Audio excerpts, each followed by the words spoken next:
Hello everyone, Excel competition academy YouTube channel पर आपका स्वागत है। इस वीडियो में हम लोग 7 फरवरी को जो सीटेट का पेपर हुआ है उसका कंप्लीट सॉल्यूशन देखेंगे। पहला पार्ट है इसका बाल विकास एवं शिक्षा शास्त्र, चाइल्ड डेवलपमेंट एंड पेडागोजी। पहला प्रश्न देखिए, हम हिंदी में ही सॉल्व करेंगे। निम्नलिखित कथनों को पढ़िए। अभिकथन दिया है, खराब लेखन क्षमता वाले छात्रों को अक्सर उनके शिक्षकों द्वारा बौद्धिक रूप से अक्षम के रूप में चित्रित किया जाता है। कारण है, शिक्षकों में अंतर्निहित पूर्वाग्रह होते हैं और छात्रों के सीखने के व्यवहार के बारे में धारणा रखते हैं जो छात्रों के विकास को प्रभावित कर सकते हैं। तो इसका आंसर क्या होगा? इसका आंसर होगा ए और आर दोनों सही है तथा आर ए की सही व्याख्या करता है। नेक्स्ट क्वेश्चन है सेकंड क्वेश्चन, निम्नलिखित में से कौन सा कक्षा में विविधता को बढ़ावा देने के लिए एक तरीका नहीं है? तो इसका आंसर क्या होगा? इसका आंसर होगा विद्यार्थियों की पृष्ठभूमि और संस्कृतियों के आधार पर पूर्वाग्रह के अनुकूल व्यवहार करना ये तरीका नहीं है। बाकी का हमारा ये तीनों तरीका है। नेक्स्ट क्वेश्चन है, निम्नलिखित में से अधिगम अक्षमता और इसके कारण होने वाली चुनौती का सही मेल कौन सा है? तो विकल्प 1 देखिए, पठन वैकल्य मतलब संख्याओं और गणितीय संक्रियाओं के सीखने की क्षमता को प्रभावित करता है। गलत, ये गलत है। ये जो क्षमता दिया गया है ये दिया गया है डिस्कैलकुलिया का, मतलब गुणज वैकल्य का ये क्षमता दिया गया है। दूसरा है गति समन्वय वैकल्य, ठीक से देख सुन व बोल पाने की क्षमता को प्रभावित करता है, ये भी गलत है। गति समन्वय जिसे डिस्पैरेक्सिया का संबंध मोटर कोऑर्डिनेशन से होता है, न कि देखने और सुनने से।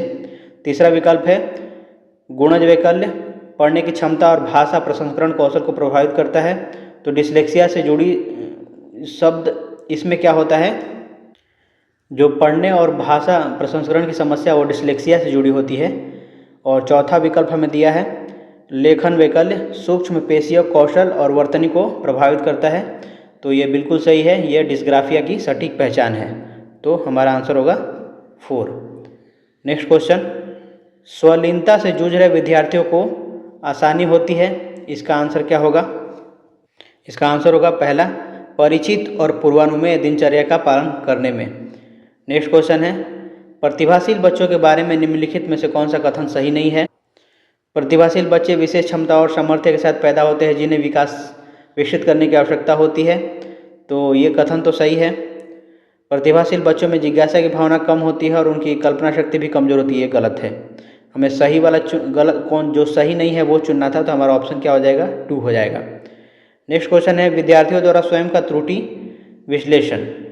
तो विद्यार्थियों द्वारा स्वयं का त्रुटि विश्लेषण क्या करता है? ये पहला विकल्प दिया है अधिगम प्रक्रिया में एक निरर्थक गतिविधि है, ये गलत है। यह सेल्फ असेसमेंट और एरर एनालिसिस अधिगम को मजबूत करता है। दूसरा है विद्यार्थियों के लिए अधिगम को स्मृति में बनाए रखने में सहायता प्रदान करता है। तो बिल्कुल ये वाला सही है, 6 का 2 हो जाएगा। नेक्स्ट क्वेश्चन, घोषणात्मक ज्ञान और प्रक्रियात्मक ज्ञान के संबंध में निम्नलिखित में से कौन सा कथन सही है? हमें ये चुनना है। पहला ऑप्शन है प्रक्रियात्मक ज्ञान आमतौर पर कार्यविधि उन्मुख होता है, ये बिल्कुल सही है। प्रक्रियात्मक ज्ञान किसी चीज़ के बारे में तथ्यात्मक ज्ञान बताता है, गलत। घोषणात्मक ज्ञान किसी चीज़ के बारे में तथ्यात्मक ज्ञान बताता है। घोषणात्मक ज्ञान इस बात पर जोर देता है कोई चीज़ कैसे करनी चाहिए, ये गलत है, ये प्रक्रियात्मक ज्ञान बताता है। घोषणात्मक ज्ञान को विश्लेषणात्मक ज्ञान के रूप में भी जाना जाता है, ये गलत है, इसे हम एक्सप्लिसिट नॉलेज के रूप में जानते हैं, ना कि घोषणात्मक ज्ञान के रूप में।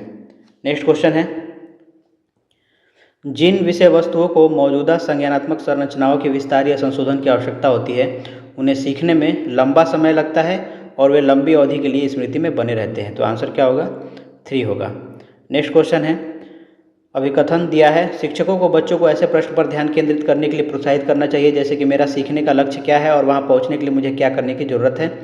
कारण दिया है, जब छात्र समझते हैं कि उनके काम के प्रदर्शन का आत्म मूल्यांकन कैसे किया जाए तो वे इस समझ का उपयोग खुद को सीखने और अपनी प्रगति में मदद करने के लिए कर सकते हैं। तो इसका आंसर क्या होगा?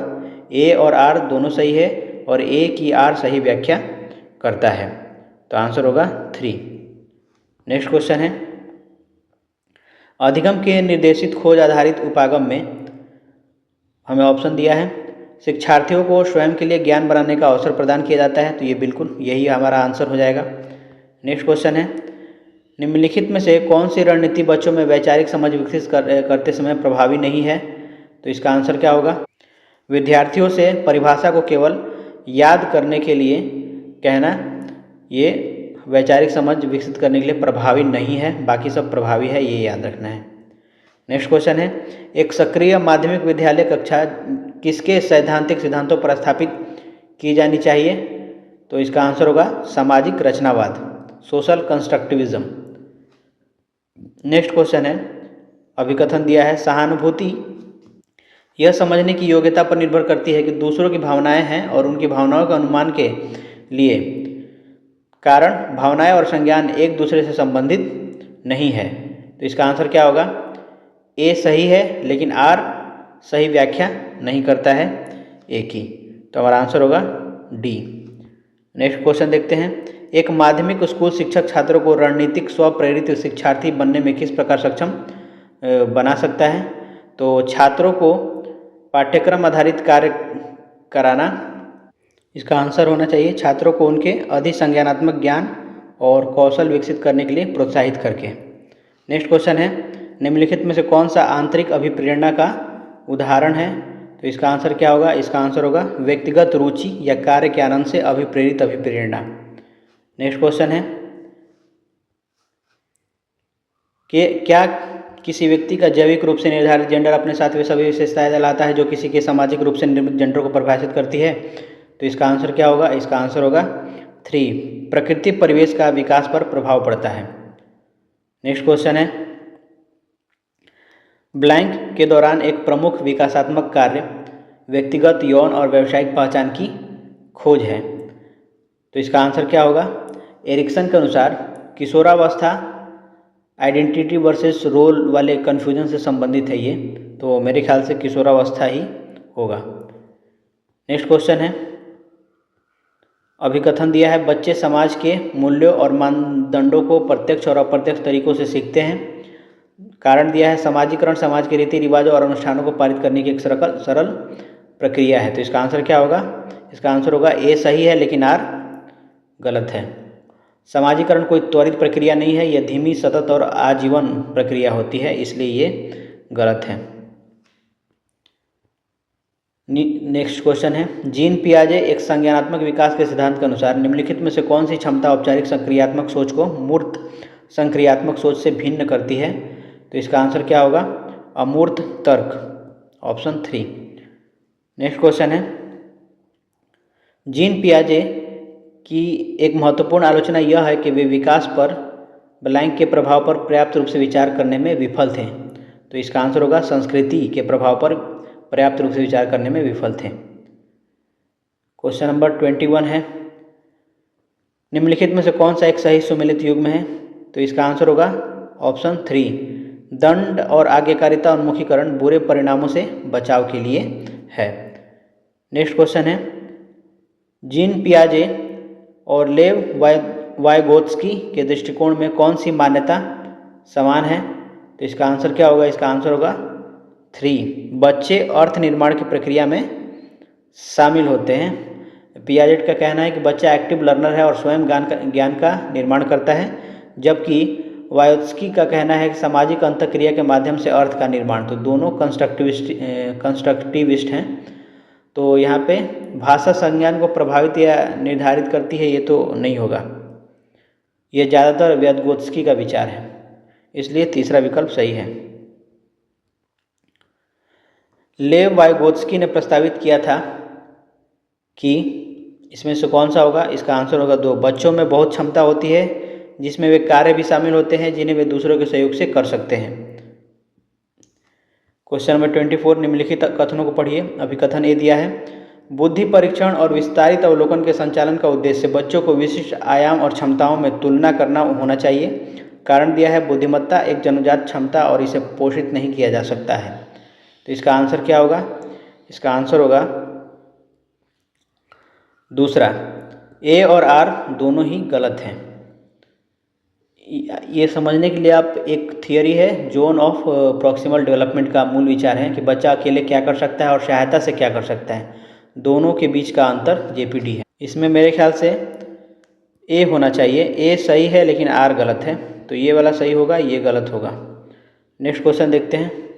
क्वेश्चन नंबर 25 है, एक शिक्षिका जो अपने माध्यमिक स्कूल के कक्षा में सचेत रूप से सभी जेंडर के वैज्ञानिकों को उदाहरण लेती है, कोशिश करती है कि वे क्या करें, इसमें से कौन सा ऑप्शन होगा हमारा? तो ऑप्शन होगा 3, जेंडर रूढ़ियों को तोड़े। क्वेश्चन नंबर 26, सभी लड़कियां मेहनती और ईमानदार होती हैं जबकि लड़के बुद्धिमान और रौबदार होते हैं। दो विशिष्ट जैविक मस्तिष्क लड़कियों और लड़कों के शारीरिक और संज्ञानात्मक कौशल के साथ साथ व्यक्तित्व और स्वभाव में सभी मतभेदों का उत्पादन करते हैं। तो इसका आंसर क्या होगा? इसका आंसर होगा ए, दोनों ही गलत हैं, ये भी गलत है और ये भी गलत है। नेक्स्ट क्वेश्चन है, विद्यार्थियों के सीखने की प्राथमिकताओं में व्यक्तिगत भिन्नताओं को किस रूप में देखा जाना चाहिए? तो इसका आंसर क्या होगा? इसका आंसर होगा 2, विविधता का सामान्य चित्रण। नेक्स्ट क्वेश्चन है, वह आकलन जो किसी विद्यार्थी के प्राप्त अंकों को अन्य विद्यार्थियों को औसत प्रदर्शन से तुलना करने के लिए किया जाता है, क्या कहलाता है? तो इसे हम क्या बोलते हैं? ये है मानक संदर्भित, यानी नॉर्म रेफरेंस्ड। इसमें छात्र के प्रदर्शन की तुलना अन्य छात्रों समूह के औसत या नॉर्म ग्रुप से की जाती है, जैसे कि रैंक, प्रतिशत आदि से। संदर्भित नहीं होगा क्योंकि छात्र की अपनी पिछली उपलब्धि से तुलना होती है। क्राइटेरिया रेफरेंस नहीं होगा, मापदंड, क्योंकि तय मानकों से लर्निंग आउटकम से तुलना होती है, छात्रों से नहीं। और प्रारूप संदर्भित भी नहीं होगा, ये सीखने के दौरान सुधार के लिए होता है। तो सही विकल्प ये होगा।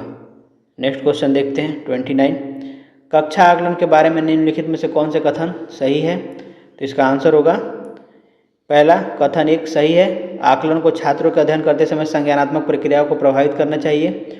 दूसरा कथन है, आकलन को अपने आप में सीखने के अनुभव के रूप में काम करना चाहिए, ये भी सही है। तीसरा है, आकलन को छात्रों से सीखने के डर और तनाव पैदा करना चाहिए, ये तो गलत है। और आकलन मानकीकृत एवं मानक संदर्भित होने चाहिए, ये भी गलत है। तो पहला और तीसरा हमारा आंसर हो जाएगा। नेक्स्ट क्वेश्चन है, निम्नलिखित में से कौन सा प्रश्न विद्यार्थियों के उच्च स्तरीय आलोचनात्मक और विश्लेषणात्मक चिंतन कौशल को बढ़ावा देगा? तो इसका आंसर क्या होगा? इसका आंसर होगा 3, एक ही घटना को दर्शाने वाले 2 अखबारों के लेखों में निहित मान्यताओं की पहचान करना। नेक्स्ट क्वेश्चन पार्ट आता है दूसरा, पार्ट 2, जिसमें हम मैथमेटिक्स और साइंस देखेंगे। इसमें 31 से 90 तक दिया गया है भाग 2 के लिए, और जो लोग गणित नहीं चुना है, सामाजिक अध्ययन चुना है, उनके लिए है भाग 3, जो 31 से 90 तक उसमें भी शुरू होगा, तो उसको भी देखेंगे। तो पहला हमारा प्रश्न है, हमें समीकरण दिया है और हमें इसका मान निकालना है। सबसे पहले x का मान निकाल लेते हैं। तो देखिए, ये 7x - 1/4 ही रहने दीजिए, इसको इससे मल्टीप्लाई करेंगे तो क्या होगा? ये हो जाएगा 4x - 1 + x, ये माइनस जो है इससे मिलके प्लस हो जाएगा, बटे में 2, और आगे क्या है 1/3। इसको सॉल्व करेंगे तो क्या होगा? 1/6 × 5x - 1। हमारा यहाँ पे क्या है? 7x - 1/4 minus 5x - 1/6। एलसीएम लेंगे इनका तो कितना होगा? 12, 4 3 12, तो 17 21, x - 3 माइनस, और ये 6 दूनी 12, तो 5 दूनी 10x + 2, तो हमारा कितना हो जाएगा? 11x - 1 बटे में 12।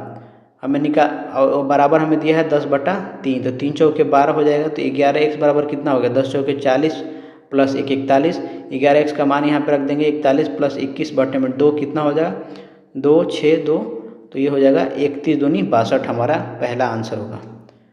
नेक्स्ट क्वेश्चन है, वन ऑफ द फैक्टर्स, हमें इतने का एक गुणनखंड निकालना है। आप इसको ध्यान दीजिए, ये 2x का होल स्क्वायर है, ये 4x का होल स्क्वायर है, और इसे हम क्या लिख सकते हैं? 2 × a × b लिख सकते हैं। 4 दूनी 8 दूनी 16, और बाहर -6 है तो उसको अभी छोड़ते हैं, बाहर इसके 6 है, ये भी ध्यान देना है। तो हमारा क्या होगा? 5 2x - 4y + 6, इसे क्या लिख सकते हैं? a² - b², यानी 2x - 4y का होल स्क्वायर, सॉरी यहाँ पे y है, 4y का होल स्क्वायर, और -6 बाहर हो जाएगा। अब क्या करते हैं? अब 2x - 4y को कॉमन ले लेते हैं इसमें से। इसे हम कॉमन लेंगे तो ये क्या होगा? 2x - 4y ब्रैकेट में बचेगा 5 और इसमें बचेगा 6 इंटू 2x माइनस 4y, बाहर -6 वैसे का वैसे रहेगा। फिर इसे क्या करते हैं 2x माइनस 4y। ऐसे क्वेश्चन बहुत लंबा हो जाएगा, इसको शॉर्ट तरीका में करते हैं कि 2x माइनस 4y को हम मान लेते हैं z, तो ये हो जाएगा 6z² प्लस 5z माइनस 6। ठीक है, और इसको हम फैक्टराइज करना है तो हम इसे लिखेंगे 6z² plus 9z minus 4z minus 6। इसको हम फैक्टर करके लिखेंगे तो ये हो जाएगा 6z² प्लस 9z और ये होगा प्लस माइनस 4z माइनस 6। इसको करेंगे तो ये होगा 3z 2z plus 3 minus 2 into 2z plus 3 बराबर लिखेंगे 3z माइनस 2 और ये होगा 2z प्लस 3।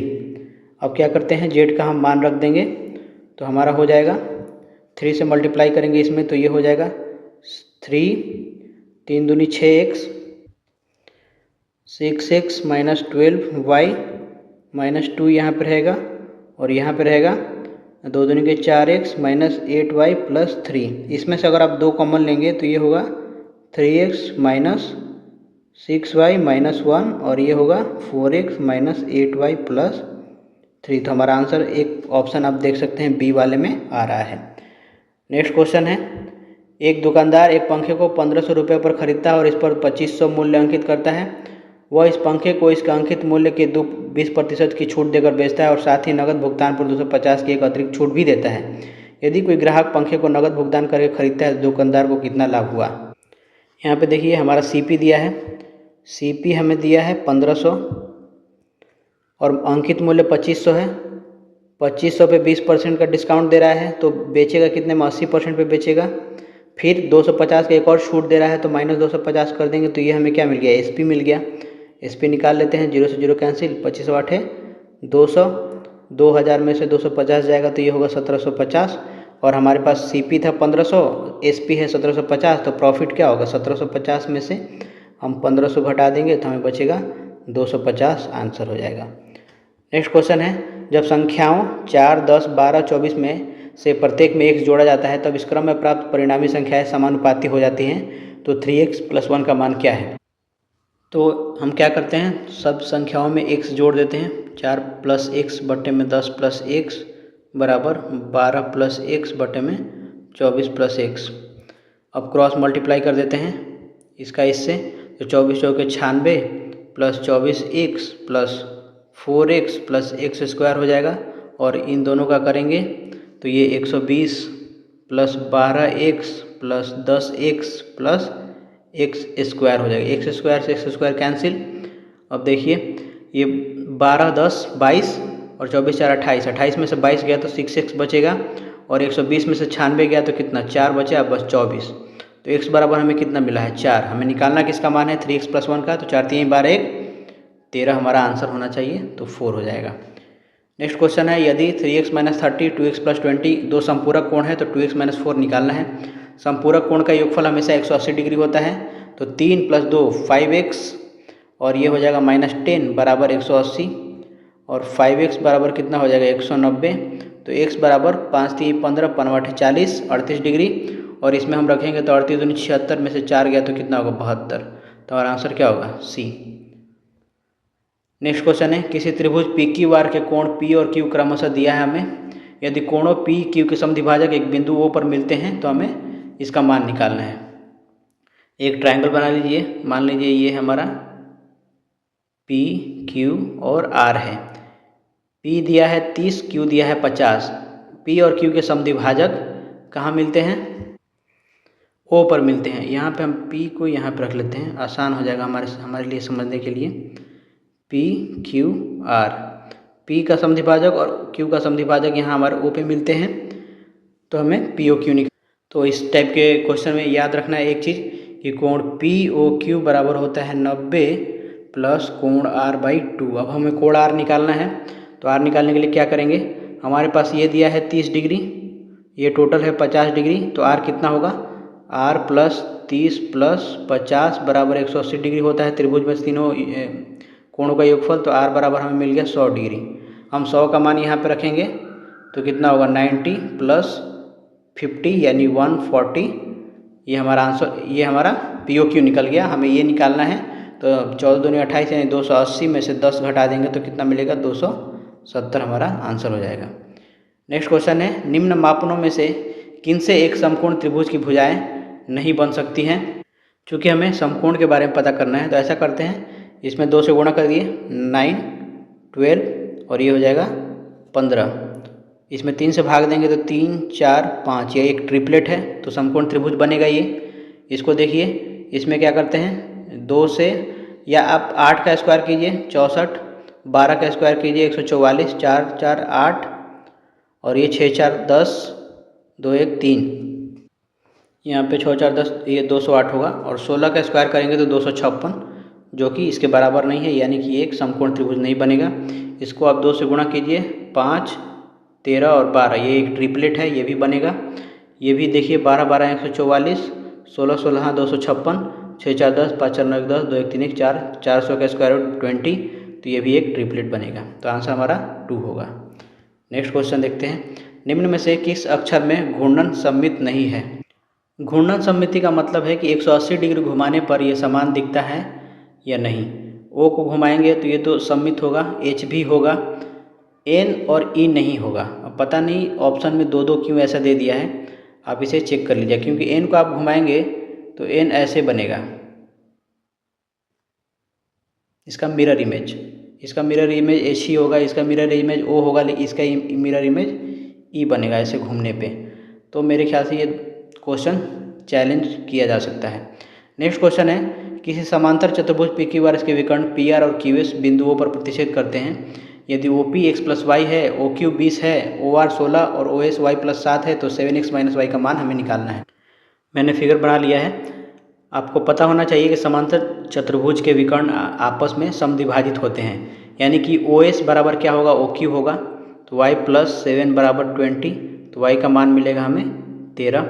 उसी तरह PO बराबर OR होगा, यानी x + y बराबर हमें मिलेगा 16। y का मान 13 मिला है हमें, तो 16 में से 13 जाएगा तो 3 बचेगा। हमें निकालना किसका मान है, इसका 7x - y।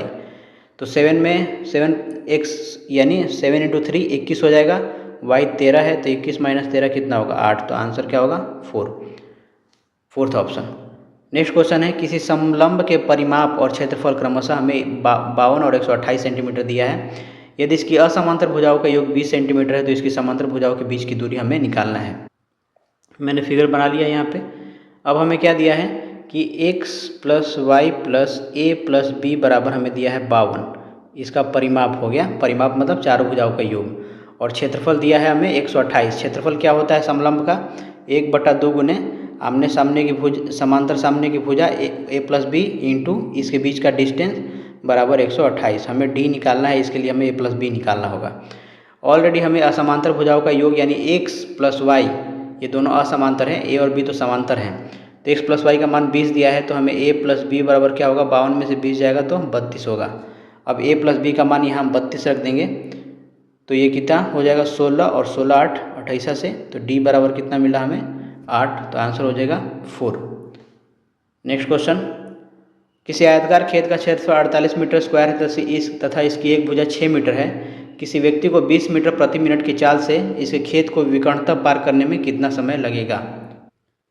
हमें एक भुजा दिया है 6 और क्षेत्रफल दिया है, तो लंबाई गुणे चौड़ाई बराबर क्षेत्रफल होता है। हमें मान लेते हैं b हमारा 6 है, तो l बराबर कितना हो जाएगा 8 हो जाएगा। l हमें मिल गया 8, b मिल गया 6, और ये एक समकोण त्रिभुज बन रहा है, तो विकर्ण क्या होगा इसका 10 होगा। ये ट्रिपलेट है, 6 के 36, 8 8 64, 36 64 100, 100 का स्क्वायर रूट 10।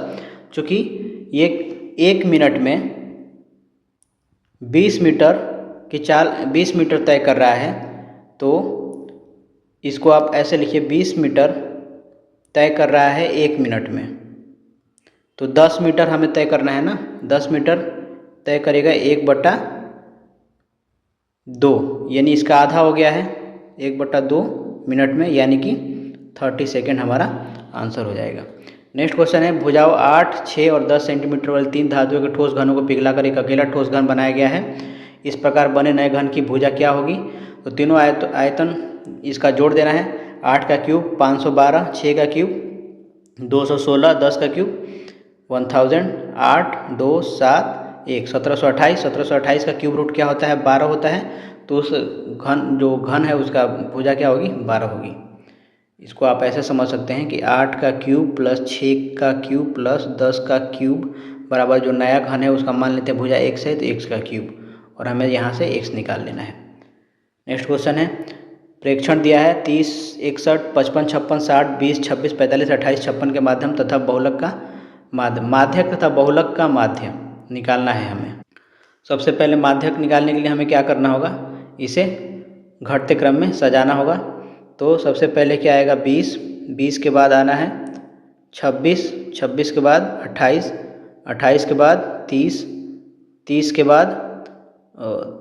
बाद 20 हो गया हमारा, 26 हो गया, 28 हो गया, 30 हो गया। 30 के बाद आएगा 45, 45 के बाद आएगा 55, 55 के बाद 56 एंड 56 के बाद 60 और 61। ठीक है, 1 2 3 4 5 6 7 8 9 है, तो बीच वाली संख्या माध्य होगी। तो हमारी 45 क्या हो गया? माध्यिका हो गई, सॉरी, बीच वाली संख्या माध्यक होगी। माध्यक निकल गया हमें मीडियन।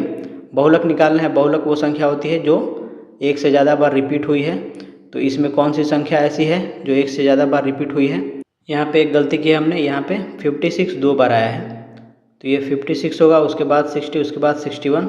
तो माध्यिका हम दोबारा निकालेंगे तो 45 और 55 का योगफल होगा। तो 45 55 कितना होगा? 100, 100 बटे में 2 यानी कि 50, यानी माध्यिका हमारा कितना हो गया? 50 हो गया। बहुलक कितना हो गया? 56 हो गया। और इन दोनों का माध्य निकालना है बोला है, तो 50 + 56 बटे में 2, तो ये 25 + 28 कितना हो जाएगा? 53। तो हमारा आंसर होगा 3, ऑप्शन 4। हमें दिए गए कार्ड से एक 10 या एक लाल बादशाह होने की प्रायिकता निकालनी है। लाल बादशाह, तो लाल 2 कलर का होता है, एक हार्ट शेप का होता है और एक डायमंड। ठीक है, एक हार्ट शेप और एक डायमंड, और 2 अलग कलर क्या है? एक पान का पत्ता है ऐसा करके होता है, और एक चिड़ी होता है। ठीक है, तो हमें निकालना है एक लाल बादशाह। तो हमको पता है टोटल कार्ड 10 वाले कार्ड कितने होंगे? 4 होंगे टोटल। इसमें से 2 कितने होंगे? लाल होंगे। और हमें क्या बोला है? या लगाया है, मतलब 4 + 2 टोटल कितना हो गया हमारा? फेवरेबल आउटकम्स कितना हो गया? 6 हो गया। तो 6/52 कितना होगा? 3/26 हमारा आंसर आना चाहिए। आप समझ गए होंगे, यहाँ पे या नहीं लगाया होता तो अलग होता। ये बोला है कार्ड या तो 10 हो, तो 10 होने की प्रायिकता क्या है? 4/52 प्लस या मतलब एक लाल बादशाह हो यानी 2/52, तो 6/52 यानी कि 3/26। वह सबसे बड़ी संख्या जिसे 87 और 123 को भाग देने पर क्रमशः 7 और 3 शेष बचे हैं। सीधा आप भाग दे के देखेंगे 40 से, तो 40 दूनी 80, 7 बचेगा, 40 3 120, तो 3 बचेगा, आंसर हो जाएगा। हमें इसका मान निकालना है, तो ये कितना हो जाएगा? 4/9 + 6/9, 6 4 10/9 यानी कि 1.1/9, आंसर 4। नेक्स्ट क्वेश्चन है, हमें इसमें से सबसे बड़ी और सबसे छोटी भिन्न का अंतर निकालना है। आप सीधा भाग दे के देख लें, 4/7 आएगा लगभग 0.571 के आसपास, 9/16 आएगा 0.562 के आसपास, और ये तो 1 से ज़्यादा है तो सबसे बड़ा 1.28 ये होगा, और ये 0.6 होगा। तो सबसे बड़ा कौन? 1.2/7 यानी कि 7 × 7 = 9/7 हो गया। और सबसे छोटा कौन? 9/16। तो 9/7 में से हमें 9/16 का अंतर करना है। 16 × 7 = 112, 7 16, 16 9 44, और 16 × 7 = 112, 9 7 63, 4 में से 3 गया 1, और 14 में से 6 गया 8, 81/112 हमारा आंसर हो जाएगा। नेक्स्ट क्वेश्चन देखते हैं, किसी संख्या के वर्ग की इकाई अंक उस संख्या की इकाई के अंक से 2 अधिक है, निम्न में से कौन सा अंक उस संख्या के वर्ग की इकाई का अंक नहीं हो सकता? ऑप्शन दिया है 6 का n² यूनिट, n = यदि 4 रखेंगे तो इसका यूनिट डिजिट क्या आएगा? 16 यानी कि 6, और फिर ये कितना 4 से अधिक है? 2 अधिक है, 2 6 के बराबर है, तो ये तो होगा हमारा नहीं है पूछ रहा है। फिर 9 का देखिए, n बराबर यदि आप 3 रखेंगे तो ये कितना होगा, 3 का 9, और यदि n बराबर 7 रखेंगे और उसमें 2 जोड़ेंगे तो हमें 9 मिल जाएगा। उसी तरीके से 4 भी, n = 2 और n = 8, जो उससे 2 अधिक है। इसका आंसर 5 होना चाहिए इन शॉर्ट। नेक्स्ट क्वेश्चन है 2a × a b to a where a and b are digits, then हमें a और b का मान हमें निकालना है। यहाँ पे क्या होगा? जब भी इस तरह का प्रश्न आए सीधा आप ऑप्शन रख दें। पहला ऑप्शन रखिए 1 और 5, 2 1 1 बट्टे में 5 2 1, तो ये तो नहीं होगा। फिर उसके बाद इसको रखिए 2 5 × 5 और b का मान 1 है 2 और a का मान 5, 125 5 125, तो यही हमारा आंसर हो जाएगा। नेक्स्ट क्वेश्चन दिया है a - b 11/5 है, a b 3/4 है, देन वन ऑफ द, हमें तो a + b का मान निकालना है। ठीक है, आपको फॉर्मूला पता होगा, a + b का होल स्क्वायर बराबर क्या होता है, a - b का whole square + 4ab। a - b का होल स्क्वायर यानी 11/5 का होल स्क्वायर होगा प्लस 4 × 3/4, 4 से 4 कैंसिल, 11 121 25 + 3, तो 121 बट्टे में ये हो जाएगा 25 3 75 बट्टे में कितना 25, 121 में 75 जोड़ेंगे तो 196 होगा बट्टे में 25।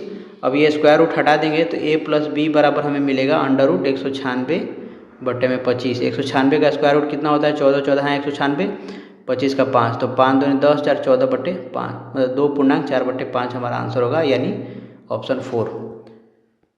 नेक्स्ट क्वेश्चन देखते हैं। प्रश्न दिया है कि जब दशमलव संख्या 1.5 0.23 1.6 0.034 1.13 को आरोही क्रम में व्यवस्थित करने के लिए कहा गया, तब एक विद्यार्थी ने इन्हें इस प्रकार व्यवस्थित किया कि 0.023 0.034 1.5 1.6 1.13 विद्यार्थी द्वारा दिए गए उत्तर के लिए निम्नलिखित में से कौन सा सबसे उपयुक्त होगा?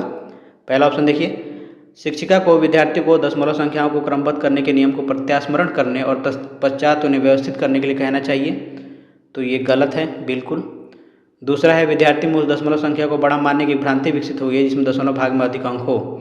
तो देखिए आप ध्यान दें, जब इसे एक्चुअल में आप आरोही क्रम में सजाएंगे तो ये होगा 0.034 less than 0.23 less than 1.13 less than 1.5 less than 1.6, लेकिन विद्यार्थी ने हमें सजाया है ऐसे। ये क्रम साफ तौर पे गलत है जिसने उसने सजाया। विद्यार्थी को देखिए आप क्या किया, उसने 0.03 को 0.23 से बड़ा माना है। क्यों? क्योंकि 0.23 में दशमलव के बाद कम अंक है, इसमें 2 अंक दिखा रहा है और इसमें 3 अंक है, तो विद्यार्थी को लगा है कि ये बड़ा है क्योंकि दशमलव के बाद 3 अंक इसमें ज़्यादा है। इसी तरह 1.13 को देखिए 1.16 से इसने ज़्यादा दिखाया है, उसे लग रहा है कि ये दशमलव के बाद जितना ज़्यादा संख्या होगा वो उतना ही बड़ी होगी। तो ये जो ऑप्शन 2 है, विद्यार्थी में वो दशमलव संख्या को बड़ा मानने की एक भ्रांति विकसित हो गई है जिसमें दशमलव भाग में अधिक अंक हो, तो यही हमारा आंसर हो गया। नेक्स्ट क्वेश्चन देखिए, एक शिक्षक ने बच्चों को एक इकाई के 6 वर्ग काटने को कहा और फिर पूछा इन वर्गों का उपयोग करके आप और कितनी विभिन्न आकृतियां बना सकते हो, सबसे अधिक परिमाप वाली कौन सी आकृति बनेगी, इसके क्रियाकलाप का सबसे कम उपयुक्त उद्देश्य क्या है? तो बच्चों को 6 इकाई वर्ग दिए गए हैं, उनमें से अलग अलग आकृतियाँ बनाने को कहा गया। फिर पूछा गया है कि कितनी अलग आकृति बन सकती है, सबसे अधिक परिमाप किस आकृति का हुआ। यह पूरी तरीके से अन्वेषणात्मक है, एक्सप्लोरेटरी, हाथ से करने वाली और सोचने वाली गतिविधि है। अब देखिए पहला क्या है, बच्चों के क्षेत्रफल और परिमाप के लिए अधिगम आकलन करना, तो ये संभव है क्योंकि परिमाप की समझ सामने आती है, तो ये तो सही है।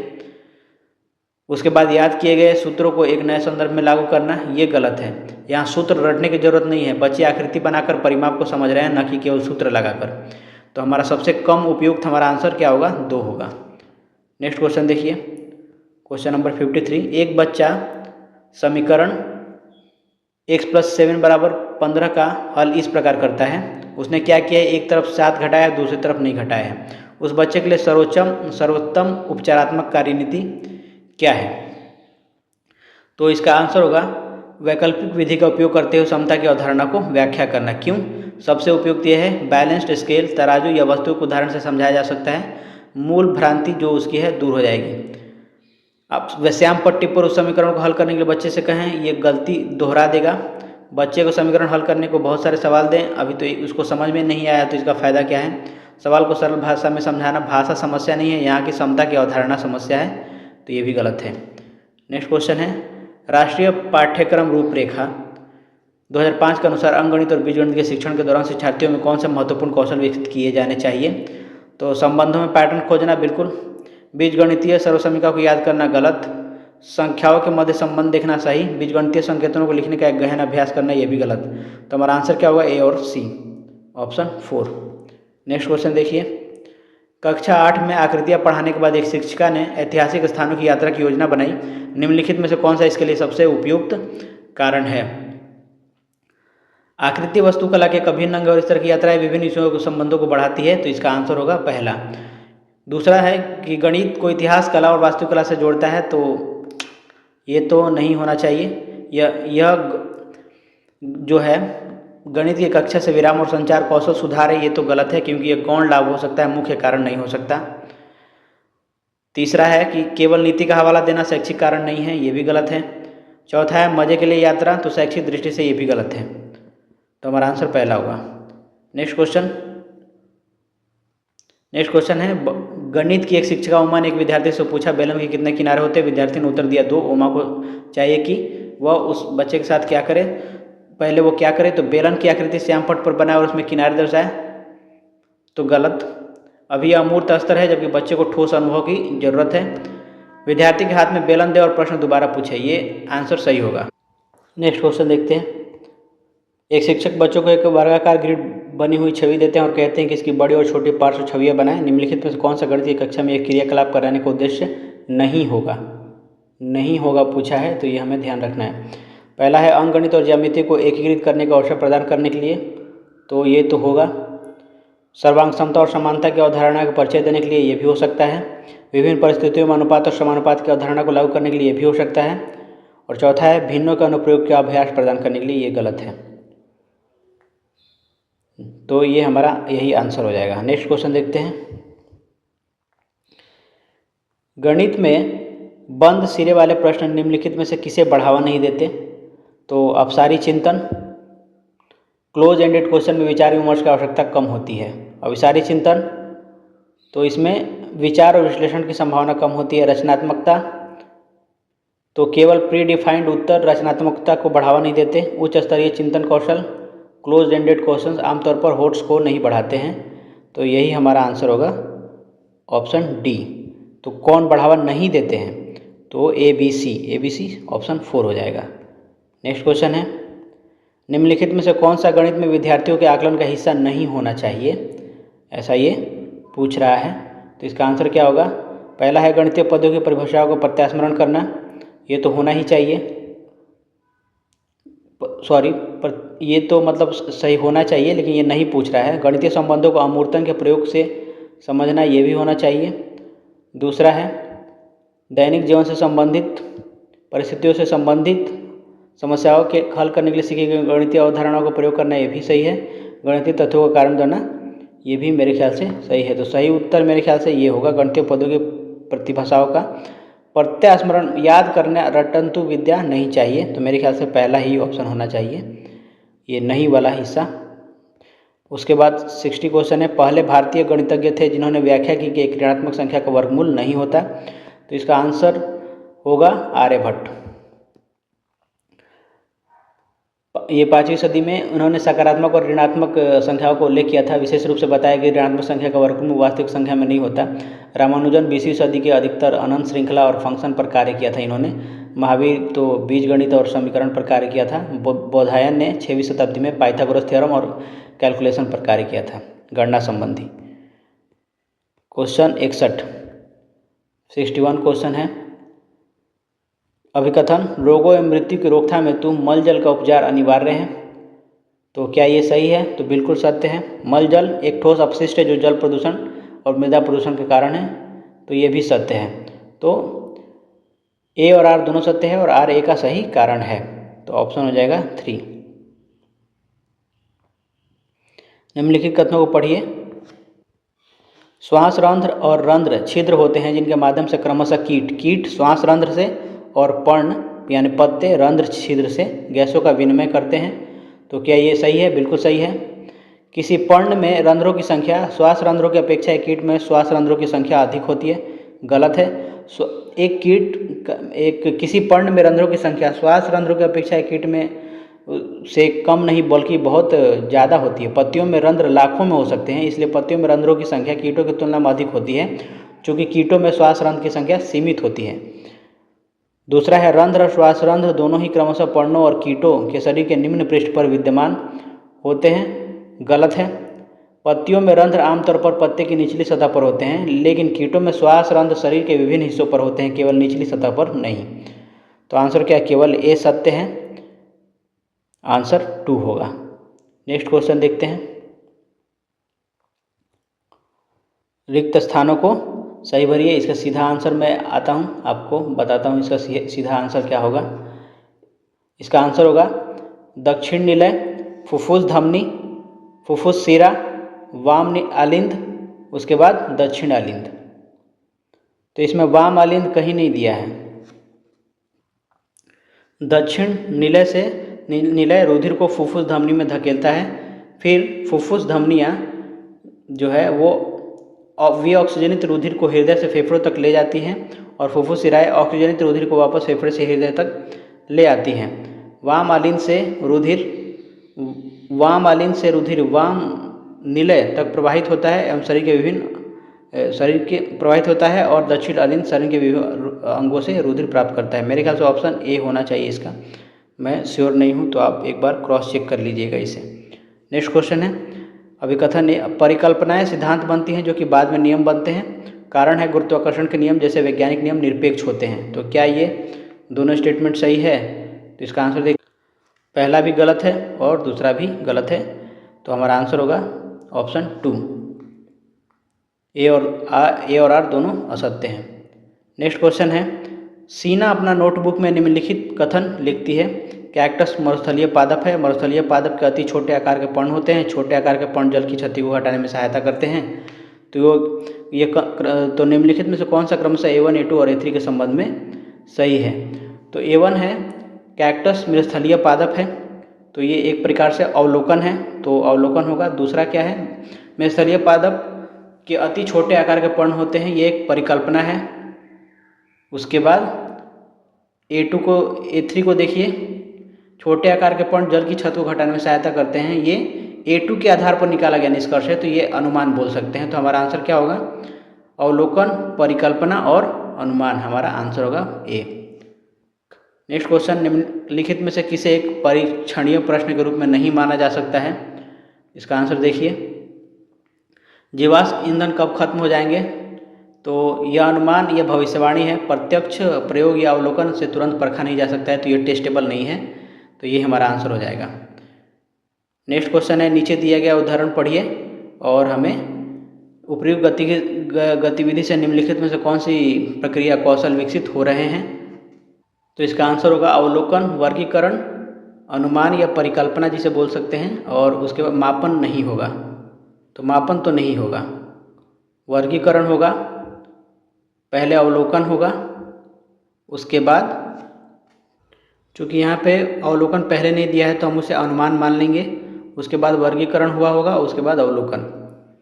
नेक्स्ट क्वेश्चन है निम्नलिखित में से कौन सा राष्ट्रीय पाठ्यक्रम रूपरेखा 2005 द्वारा जिस प्रकार प्रस्तावित है उस प्रकार के विज्ञान पाठ्यक्रम प्रक्रिया वैधता को पूरा नहीं करता है? इसका आंसर क्या? इसका आंसर होगा बी।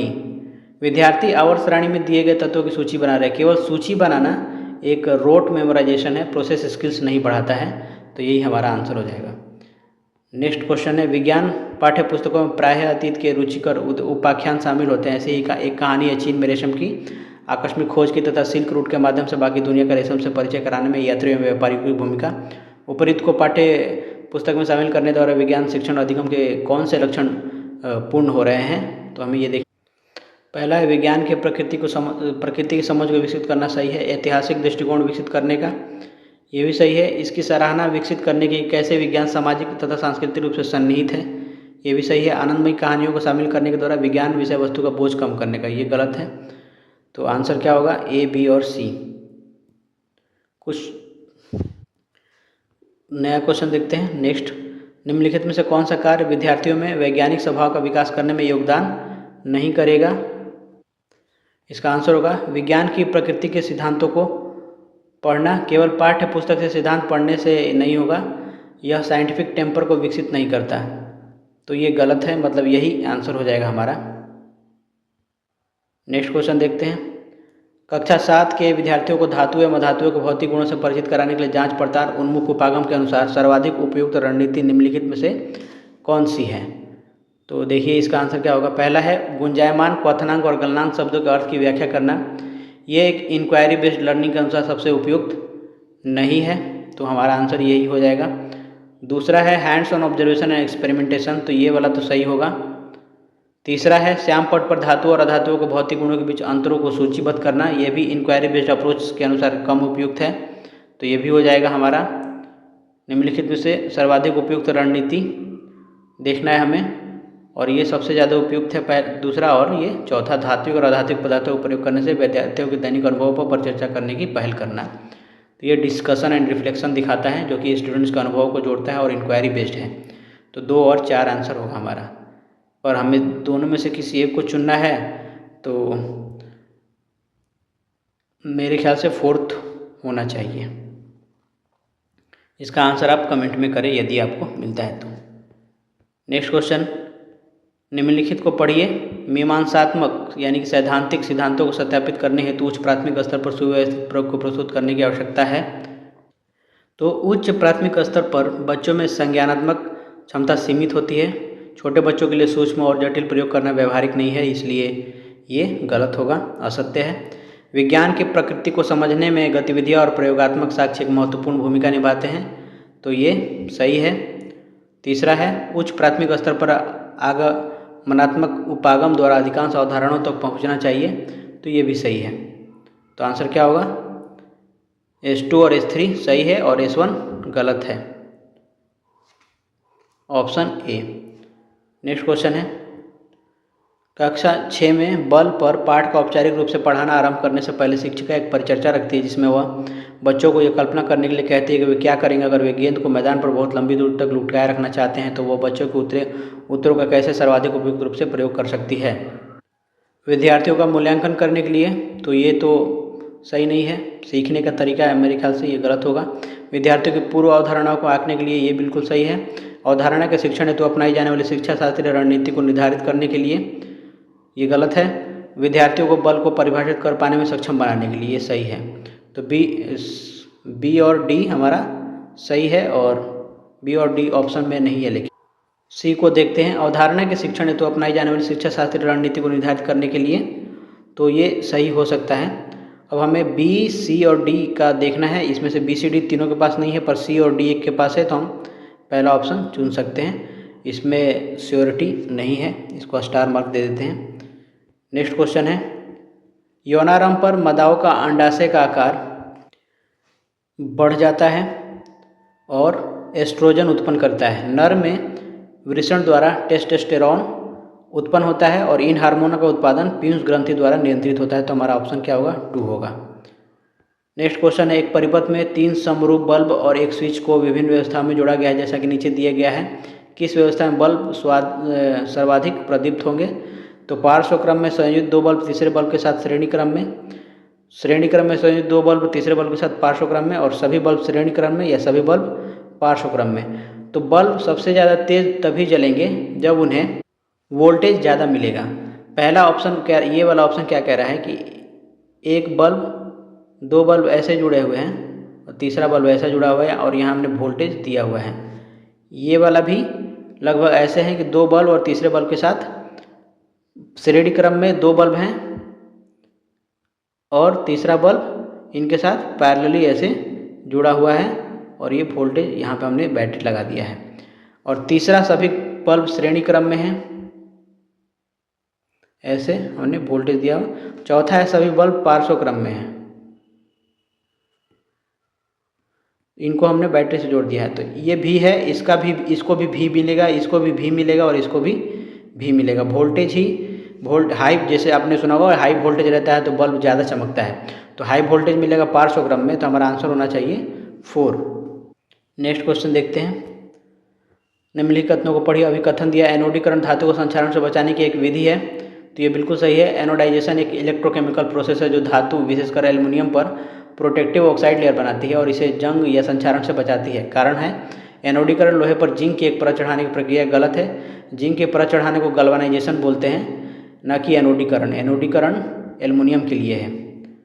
तो हमारा आंसर क्या होगा? और आंसर होगा कथन ए सही है और आर असत्य है, तो ऑप्शन 1। नेक्स्ट क्वेश्चन, चांदी की वस्तु कुछ दिनों तक वायु में खुला रखने पर काली क्यों पड़ जाती है? तो वायु में उपस्थित हाइड्रोजन सल्फाइड के साथ अभिक्रिया के कारण ऐसा होता है। आपको ये इसका रिएक्शन भी आप चाहें तो देख सकते हैं कि ये H2 हाइड्रोजन सल्फाइड एयर में होता है, ये अर्जेंटेनम यानी सिल्वर के साथ रिएक्ट करके अर्जेंटेनम सल्फाइड यानी ये जो काली परत बनाती है, यही मुख्य कारण है। नेक्स्ट क्वेश्चन है निम्न सारणी में ए, बी, सी और डी की पहचान करना है। अमोनियम क्लोराइड लवण का नाम है और ये अम्ल और क्षार से अभिक्रिया करके बना है। तो किस इस HCl के साथ कौन सा क्षार हमें यूज करना होगा कि अमोनियम क्लोराइड बनेगा? तो सोडियम क्लोराइड का देखिए सी और डी कैसे बनेगा। अगर आप HCl का सोडियम हाइड्रोक्साइड से करेंगे, HCl यहाँ पे भी है, NaOH यहाँ पे भी, तो हमें सोडियम क्लोराइड मिलेगा। या तो 1 होगा या तो 4 होगा। उसके बाद आप देखते हैं सोडियम नाइट्रेट का HNO3 और बी ऑप्शन में क्या है? बी में हमारा है NaOH और यहाँ पे भी है NaOH। अगर सोडियम हाइड्रोक्साइड रखते हैं तो हमें सोडियम नाइट्रेट मिल जाएगा, तो ये भी हो गया। अब उसके बाद देखते हैं ये सोडियम क्लोराइड HCl के साथ अगर हम NH4 रखते हैं या NH3, NH4 तो कोई कंपाउंड नहीं है, NH4 प्लस एक्चुअल में होता है, और NH3 अगर हम रखेंगे तो हमें अमोनियम क्लोराइड मिल जाएगा, तो ऑप्शन ए होगा। 79 है, चीनी एक सांद्रित सिरप बनाने के लिए जल में कुछ चम्मच चीनी घोली गई है। चीनी के सिरप को धीमी आंच पर कैरामेलीकरण होने तक गर्म किया गया है। तो हमें बताना है कि भौतिक और रासायनिक परिवर्तन। चीनी सांद्रित सिरप बनाने के लिए जल में कुछ चम्मच चीनी घोली गई है। तो जब जल निकल जाएगा तो चीनी बच जाएगी, यानी भौतिक परिवर्तन है पहला। चीनी के सिरप को धीमी आंच पर कैरामेलीकरण होने तक गर्म किया गया है, तो इसका आंसर क्या होगा? ये एक रासायनिक परिवर्तन है, क्योंकि कैरामलाइजेशन जो होता है वो बहुत कम गर्म करने के बाद होता है और ये एक नया सबस्टेंस है कैरमल, तो ये एक केमिकल चेंज है यानी रासायनिक परिवर्तन है। तो हमारा आंसर क्या होगा? पहला भौतिक परिवर्तन, दूसरा रासायनिक परिवर्तन, तो ऑप्शन 3। नेक्स्ट क्वेश्चन है, किसी तत्व के आयन में 2 धनावेश हैं, परमाणु की द्रव्यांश संख्या 27 है और न्यूट्रॉनों की संख्या 14 है, तो आयन में इलेक्ट्रॉनों की संख्या कितनी होगी? तो प्रोटॉन कितने होते हैं? प्रोटॉन और न्यूट्रॉन को मिलाकर के द्रव्यमान संख्या होता है। न्यूट्रॉन है 14, प्रोटॉन मान लेते हैं Z, तो टोटल 27 होगा, तो Z बराबर कितना हो गया? ये 13 हो गया, इसलिए प्रोटॉन कितना होगा? 13 होगा। क्वेश्चन नंबर 81, प्रकाश की एक किरण वायु से विभिन्न प्रकाशिक घनत्वों के 3 माध्यमों A, B और C में यात्रा करती है। नीचे दिए गए संदर्भ लीजिए और X, Y, Z और W को पहचानिए। ये क्वेश्चन नंबर 80 में एक हमने चीज़ छोड़ दिया है कि किसी तत्व के आयन में 2 धनावेश हैं, तो धनावेश 2 पॉजिटिव मार्क्स है, इसका मतलब है कि 2 इलेक्ट्रॉन इसमें से निकल गया है, तब 2 धनात्मक हुआ है। जैसे मान लीजिए कैल्शियम 2+, तो 2+ का मतलब है इसमें से 2 इलेक्ट्रॉन निकल गया है। चूँकि प्रोटॉन की संख्या इलेक्ट्रॉन की संख्या के बराबर होती है, तो एक्चुअल में इसमें 13 होना चाहिए था। चूँकि 2 निकल गया है तो बचेगा कितना? 11, तो आंसर आना चाहिए 11 न कि 13। तो आयन में इलेक्ट्रॉनों की संख्या होगी 11। अब क्वेश्चन 81 देखते हैं, वायु से माध्यम ए में जाती है तो प्रकाश की चाल में क्या परिवर्तन होगा? उसकी आवृत्ति और प्रकाश की तरंग दैर्ध्य। आपको फॉर्मूला पता होगा, V होता है C/N और एक होता है V बराबर F लैम्डा या लैम्डा V/F भी होता है। तो जहाँ पे F क्या है? फ्रीक्वेंसी है, लैम्डा वेवलेंथ है।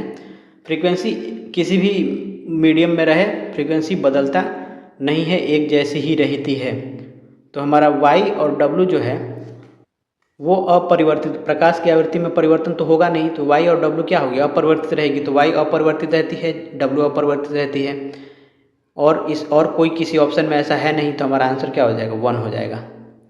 नेक्स्ट क्वेश्चन है, A संस्तर स्थिति और B संस्तर स्थिति में जड़ों की वृद्धि एवं शाखन जल एवं खनिज के अवशोषण के लिए लाभदायक है। B C संस्तर स्थिति खाद मिट्टी में समृद्ध है जो मृदा को कोमल और छिद्रिल बनाता है। तो कौन सा इसका आंसर? तो स्थिति ए के में कह रहा है कि जोड़क वृत्ति और शाखन जो जलम है अच्छे हैं, पोषण लाभदायक है, यह उर्वर और उपजाऊ मिट्टी की स्थिति है, ए और बी। और जो बी है, बी में ये भी उपजाऊ मिट्टी की विशेषता है। सी समतल स्थिति खाद मिट्टी में समृद्ध है जो मृदा कोमल और छिद्रित बनाते हैं, तो ये भी उपजाऊ है। तो दोनों स्थितियाँ ए और बी सत्य हैं। और सी के बारे मतलब ए और बी ये स्थिति के बारे में बात हो रहा है, सत्य है। क्वेश्चन नंबर 83, आपको चाइना रोज यानी गुड़हल सूचक दिया गया है और हमें बताना है उसके बारे में, अम्लीय है, क्षारीय है या क्या है। तो देखिए, चाइना रोज का जो नियम है, एसिडिक मीडियम में ये हो जाता है मैजेंटा या पिंक। जब मीडियम क्या हो, एसिडिक हो यानी अम्लीय हो, जब क्षारीय हो यानी कि बेसिक हो तो ये हो जाएगा ग्रीन। और यदि कुछ नहीं हो, न्यूट्रल हो यानी पीएच मान 7 हो, तो उस केस में ये रहेगा रेड, या फिर कोई चेंज इसमें नहीं होगा, नो चेंज, कोई चेंज नहीं होगा। तो देखिए, परख नाली में 2 बूंद विलियम ए की डाली और विलयन के रंग में किसी परिवर्तन का प्रक्षेपण नहीं हुआ। इसका मतलब क्या है कि वो उदासीन है। तो उदासीन इसमें दिया है, इसमें दिया है, ये दोनों तो खत्म हो गए। उसके बाद आए, अब आपने 2 बूंदे विलियम बी की डाली और हरा रंग प्राप्त किया। हरा रंग किससे? बेसिक में यानी क्षारीय होगा। तो हमारा क्या होगा आंसर? पहला का पहला हो जाएगा इसका। नेक्स्ट क्वेश्चन है, किसी पिंड की अशून्य यांत्रिक ऊर्जा हो सकती है किंतु शून्य संवेग हो सकता है। अशून्य यांत्रिक ऊर्जा का मतलब मैकेनिकल एनर्जी नॉन जीरो होगी और संवेग जो होगा वो जीरो होगा। P = क्या होता है? mv। और मैकेनिकल एनर्जी क्या होती है? Potential energy plus kinetic energy. भी अगर जीरो होगा तो काइनेटिक एनर्जी तो जीरो हो जाएगी, लेकिन पोटेंशियल एनर्जी जीरो नहीं होगा। तो पहला स्टेटमेंट क्या है? तो पहला स्टेटमेंट होगा सही। कोई पिंड शून्य कार्य कर सकता है तब भी अगर पिंड पर लगाया गया बल अशून्य है। तो ये भी सही है कि अगर मान लीजिए हमने आपको वर्क बराबर क्या होता है? फोर्स इंटू डिस्प्लेसमेंट का डॉट प्रोडक्ट होता है, यानी कि Fs cos थीटा। यदि फोर्स और डिस्प्लेसमेंट के बीच का एंगल 90 डिग्री हो जाए तो क्या हो जाएगा? हमारा वर्क जीरो हो जाएगा, भले ही F और S नॉन जीरो हो। तो हमारा ये भी क्या हो गया? C हो गया। तो कथन 1 और 2 दोनों ही सत्य हैं। नेक्स्ट क्वेश्चन है 85, धातु के 2 समरूप पात्र लिए गए हैं। पात्र ए को बाहरी सतह पर काला और पात्र बी को बाहरी सतह पर सफ़ेद रंगा गया है। दोनों पात्रों को सूर्य की सीधी रोशनी में रखा गया और कुछ घंटे के पश्चात दोनों पात्रों को एक छायादार क्षेत्र में रखा गया है। तो क्या परिवर्तन देखने? तो आपको पता होना चाहिए कि काला रंग है जो अधिक सूर्य की ऊर्जा अवशोषित करता है तो जल्दी गर्म होता है, अधिक हीट एनर्जी भी उत्सर्जित करता है तो जल्दी ठंडा भी होता है। और सफ़ेद रंग कम सूर्य की ऊर्जा अवशोषित करता है तो कम गर्म होता है, और कम हीट एनर्जी उत्सर्जित करता है तो धीरे धीरे ठंडा होता है। तो अब उसके हिसाब से हम देखेंगे कि पात्र ए तेज़ी से गर्म होगा, पहले वाले चरण में तेज़ी से गर्म होगा, और पात्र बी धीरे धीरे गर्म होगा। फिर छायादार वाले छत में जब रखेंगे तो क्या होगा कि काला वाला जो पात्र है वो तेज़ी से तापीयता खोएगा यानी जल्दी ठंडा होगा, और जो सफ़ेद वाला है वो धीरे तापीयता खोएगा। तो हमारा निष्कर्ष क्या होगा? पात्र ए अधिक गर्म होगा और अधिक जल्दी ठंडा होगा, और पात्र बी कम गर्म होगा और धीरे ठंडा होगा। तो हमारा आंसर होगा पात्र ए पात्र बी से अधिक शीघ्रता से गर्म हो जाएगा, जबकि पात्र बी पात्र ए से अधिक शीघ्रता से ऊष्मा खो देगा। नहीं, गलत है ये। पात्र तो हमारा आंसर होगा पात्र ए पात्र बी की अपेक्षा अधिक शीघ्रता से ऊष्मा ग्रहण करेगा और खोएगा, पहला। नेक्स्ट क्वेश्चन है, तेज चाकू की तुलना में कुंद चाकू से काटना क्यों मुश्किल होता है? तो इसका आंसर क्या होगा? इसका आंसर होगा संपर्क क्षेत्र बढ़ जाता है जिसके वजह से ऐसा होता है। आपको पता होना चाहिए दाब बराबर क्या होगा? बल बटे संपर्क क्षेत्रफल। तो ये क्षेत्रफल जो है ये संपर्क क्षेत्रफल होता है, कांटेक्ट एरिया जिसे हम बोलते हैं। चूँकि चाकू तेज है तो उसका कांटेक्ट एरिया बहुत कम है तो दाब अधिक लगेगा और आसानी से कट जाएगा। मोटा वाला जो होगा उसका कांटेक्ट एरिया अधिक होगा तो दाब कम लगेगा और काटना कठिन हो जाएगा। अगर दाब कम रहता तब हम टिक मार सकते थे, लेकिन ऐसा तो कुछ इसमें है नहीं। तो हमारा आंसर क्या होगा? संपर्क क्षेत्र बढ़ जाता है। क्वेश्चन 87, विद्युत चुंबक की शक्ति बढ़ाने के लिए निम्नलिखित में से किसका उपयोग किया जा सकता है? तो हमेशा याद रखें जो मैग्नेटिक स्ट्रेंथ होता है वो I और N के सीधा समानुपाती होता है। I क्या है? विद्युत धारा है, और N क्या है? फेरों की संख्या है, जो तार हैं उसके फेरों की संख्या है। तो प्लास्टिक कोर का उपयोग करके गलत, ये तो उसके चुंबकीय क्षेत्र को घटाएगा। एल्युमिनियम कोर का उपयोग किया जा सकता है वैसे। तीसरा है कुंडली के फेरों की संख्या कम करके, ये तो गलत है, बढ़ाएंगे तो हमारा ये एम बढ़ेगा ना, धारा का प्रवाह बढ़ा करके, तो हाँ ये सही है, ये सीधा हमें दिख रहा है, तो 87 का 3 होगा। नेक्स्ट क्वेश्चन है निम्नलिखित में से कौन सा उन अंगों का समुच्चय है जो पाचन क्रिया में योगदान नहीं देते हैं। तो इसका आंसर होगा small intestine, large intestine, rectum, large intestine, small intestine, oesophagus, buccal cavity, oesophagus, rectum, oesophagus, large intestine और रेक्टम। तो ग्रसिका, बृहदांत्र और मलाशय हमारा आंसर होगा 4। क्षुद्रांत तो नहीं होगा, क्यों? क्योंकि स्मॉल इंटेस्टाइन में हमारे बहुत सारे पोषक तत्व पचाए जाते हैं छोटी आंत के द्वारा। और आइसोफेगस क्या है? हमारे गले का नीचे का भाग, इसमें से खाना होकर जाता है, बाकी इसका काम पचाने वगैरह का कुछ नहीं है। बक्कल कैविटी यानी मुख गुहा में तो हमारा लार मिलता है खाने में, तो ये पचाने के काम तो आता है, इसलिए ये भी नहीं होगा। तो नेक्स्ट हमारा ऑप्शन 4। 89 निम्नलिखित कथनों को पढ़िए। केचुआ अपनी त्वचा के माध्यम से श्वास लेता है और उसके पास फेफड़े नहीं होते। तो बिल्कुल ये सही है, श्वास त्वचा के माध्यम से ही होता है, फेफड़े से नहीं केचुए में। उसके बाद है टैडपोल, बैंकची गलफड़ों के माध्यम से श्वास लेता है और उसके पास फेफड़े नहीं होते। तो गिल्स के माध्यम से ये श्वास लेते हैं, फेफड़े नहीं होते, जल में जब जीवनकालीन का रहता है। फेफड़े की अनुपस्थिति सही है, लेकिन त्वचा से मुख्य श्वास नहीं हो रहा है, तो ये कथन क्या हो जाएगा? गलत हो जाएगा। हालांकि इसमें माध्यम से गलफड़ों के माध्यम से श्वास लेता है और उसके पास फेफड़े नहीं होते, तो ये तो सही है। सांप अपनी त्वचा के माध्यम से श्वास लेता है और उसके पास फेफड़े नहीं होते, तो हाँ बिल्कुल सांप अपनी त्वचा के, ये बिल्कुल गलत है, क्योंकि सांप अपनी त्वचा के माध्यम से नहीं, उसे अपने फेफड़े होते हैं, उसे वो लेता है। तो हमारा आंसर क्या होगा? ए और बी। ए और बी सत्य है। नेक्स्ट क्वेश्चन है निम्नलिखित को पढ़िए तथा क्रमशः एक्स, वाई और जेड की W की पहचान कीजिए। वह भाग जो परागकण उत्पन्न करता है उसे हम क्या बोलते हैं? उसे बोलते हैं परागकोश। वह भाग जिसमें मादा युग्मक की रचना होती है उसे बोलते हैं अंडाशय। उसके बाद वह मादा भाग जहाँ परागण अंकुरित होते हैं उसे बोलते हैं स्त्री केसर। और फूल का वह भाग जो कीटों को आकर्षित करता है वो होता है पंखुड़िया। तो हमारा आंसर क्या होगा? स्त्री केसर को ही स्टिग्मा या वर्तिकाग्र बोलते हैं, तो ऑप्शन 1 होना चाहिए। तो इस वीडियो में इतना ही था। नेक्स्ट वीडियो में हम लोग सोशल स्टडीज़ वाले प्रश्न जितने भी हैं वो सारे 31 से लेकर के 90 तक, और उसके बाद लैंग्वेज वाले पेपर भी करेंगे।